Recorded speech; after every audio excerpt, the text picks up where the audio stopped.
Xitoylik bir inson bilan suhbatlashib qoldik.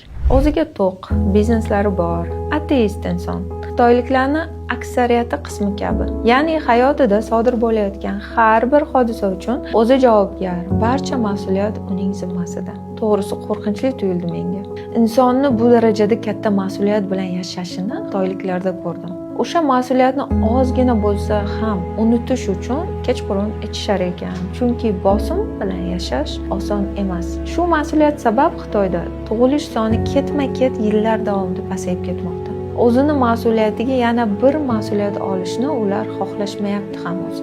800 million ishchi kuchiga ega mamlakat, tasavvur qilyapsizmi? Ya'ni ishda ozgina xato qilsang, o'rningga 10 ta odam seni ish joying uchun tayyor.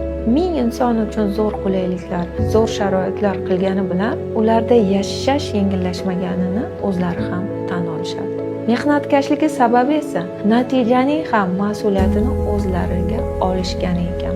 Balki bu zo'r xislatdir, lekin inson qiladigan ishlardan eng asosiy maqsad uning roziligi uchun yashash. Bilasizmi, o'zbek bo'lganimga shukr qildim, borku. Mayli Xitoyga yetishimizga yana 100 yil kerak bo'lsa ham, yetishmasak ham mayli. Lekin asosiysi nima uchun yashayotganimizni bilamiz.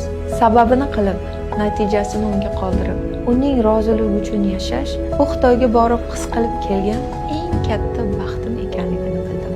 Sizningcha bu fikrga munosabatingiz qanaqa? Xitoydagi holat bilan insonlarning ishga bo'lgan munosabati bilan O'zbekistonda insonlarning ishga bo'lgan munosabatini yer bilan osmoncha farqini ko'rdim-da, to'g'risi. Ya'ni bizda qo'rqmaydi hech kim. Bu bo'lmasa boshqasi.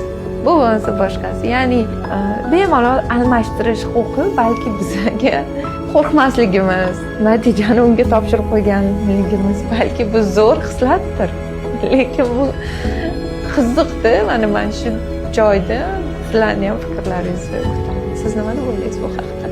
Fikrlaringizni yozsangiz, mana shunday yozgan hikoyalarimni o'qib berishda yana davom etaman. Buning uchun esa obuna bo'lib qo'yishni unutmang.